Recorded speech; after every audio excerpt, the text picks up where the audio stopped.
history of the industry. The University of Houston is going to be sponsoring network marketing as part of their outreach entrepreneurial programs. We are seeing more and more community colleges setting up network marketing courses on their campuses. So I see this industry growing dramatically over the next 10 years. It's currently a $20 billion industry in the United States. We have 7 to 10 million distributors in operation. We're expanding globally into Asia, into South America, into Europe. The industry is growing at about 10 to 12% a year, in contrast to 3 or 4% for traditional retail sales. So on my view, the industry is absolutely coming of age. Suppose you run across the super skeptic. What advice do you have for them? Tim, I would recommend they do precisely what I did. I was a super skeptic. I did my due diligence, I investigated the industry, and I drew my own conclusions. I strongly recommend that you do your due diligence and then begin to define precisely what role you want to play in the network marketing industry. Set realistic expectations. If there's a single cause for failure in this industry, it's the get-rich-quick syndrome, thinking that you can come into the industry and make enormous sums of money with no work. I argue, by contrast, that if you set realistic expectations, you develop a plan of action to guide your business development, you can be successful. Now let's move to the big picture. You must be asking the question, how does this little group of products or this service turn into this kind of money? Who's selling all that product? Is this something where I'd be going door to door? Did I get my doctorate degree to go door to door? To answer your question right off, no, we're not going door to door. I've seen owners of some of the most successful advertising companies in the world look in amazement at how what appears to them as a onesie-twosie little business can actually be more effective at penetrating the consumer market than one of their $50 million advertising blitzes. I know of 2 network marketing companies that have reached $1 billion in sales inside of 10 years. Incidentally, to my knowledge, there have been less than 10 companies of any kind to ever do that.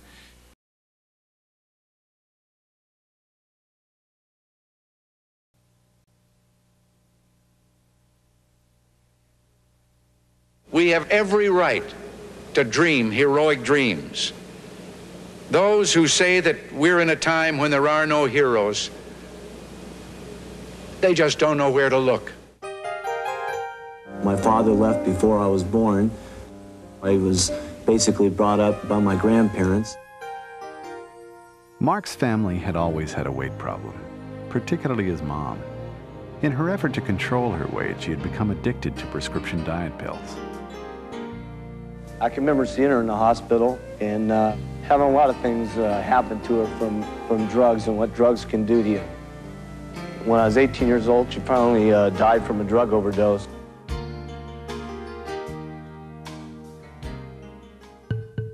In search of a way to avoid the type of suffering his mom had gone through, Mark attended an herbal symposium conducted by the Republic of China.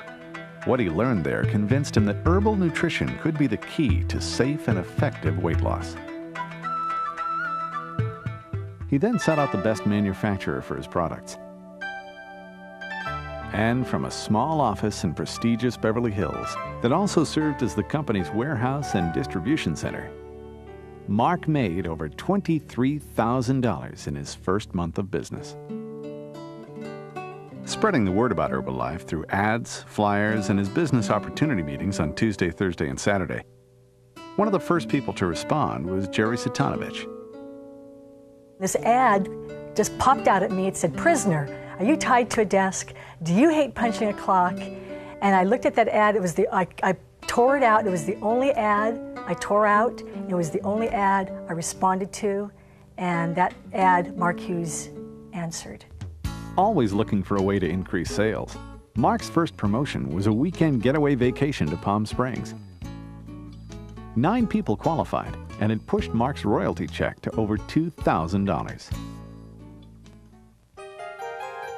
By the end of its first year, Herbalife sales had reached an astounding $2 million, and the company moved to its new office and warehouse in Culver City. Quickly outgrowing that space, Mark had to acquire an additional warehouse just to accommodate the incredible amount of product being shipped. And on September 12th, Mark gave out the first production bonus award for $21,000. With sales of $10 million by the end of the year, Herbalife began its first international expansion into Canada, with Leslie Stanford leading the way.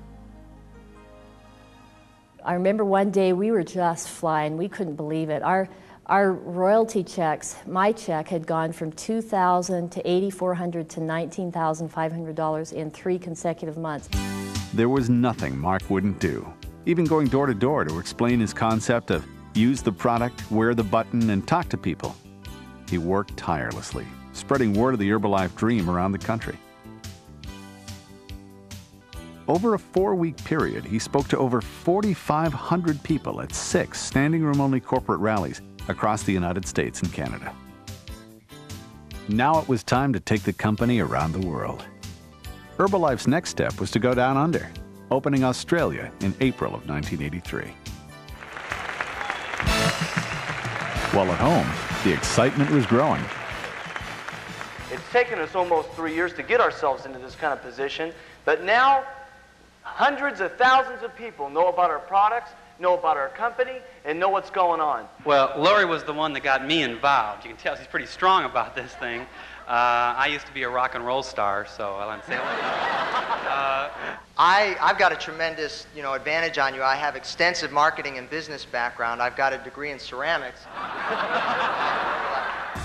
And business turned into fun and family as Mark welcomed everyone into his home for the first big Herbalife party and into their new corporate offices. With sales already over $150 million, the business was growing so fast, even Mark was amazed. I've been waiting for this night here since before the company even started. Tonight, when I walked into the auditorium, I just couldn't even believe what was going to take place tonight. And sitting behind stage and watching it, all I can say is I can't believe what's happened with all of us in the last 4 years. I can't believe it. The top bonus check that night was for $125,000. When you got money, you can do a lot for your family, for your kids. But in the first year with the company, we made $400,000, and now this, and I still don't have a credit card. Later that year, Herbalife went on the air with the Herbalife Communications Network, taking health and opportunity into everybody's home, starting a whole new trend in television broadcasting. The Herbalife message was now readily available to millions of people across the country. And as Herbalife was becoming a national phenomenon in America, it also began its first expansion into Europe with the opening of the United Kingdom in May of 1984. Alan and Carol Lorenz, this is Carol. Mark was always looking for ways to keep the business fun, simple, and magical. And chartering 2 DC-10s full of distributors and taking them down under to Sydney, Australia was nothing less than spectacular for the biggest meeting yet in Herbalife. The Sydney Opera House had never seen anything like it. I've lost 20 pounds all up now. Man, this is the best. We haven't been in the business a year yet. Our 9th royalty check was $40,883, and we're excited. I used to drive a truck, and I made $80,000 last month. You want to join this sucker or not? Come on, live! Live!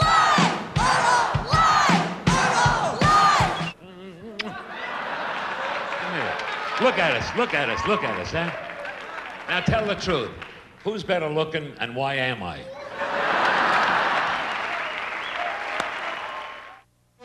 In 1985, the bomb dropped. The U.S. Food and Drug Administration, spurred on by the pharmaceutical companies, began its investigation of the diet industry in America. A national panic ensued, sweeping up Herbalife in its wake. There's going to be a whole lot more articles that are going to come out about this company, and they're not all going to be positive. Some are going to be very, very negative. Okay, they're going to take some bad shots at us. They're going to say some things are wrong with our products. They're going to say some things are wrong with some of the ingredients. You do there's protein powder and things in there that do make you feel alive, and yet they're criticizing you for that. But I think that the criticism comes when you have so many people doing well. It's subject to question. Right. You know, how can everybody be doing this well? And I think the same thing's true with the money.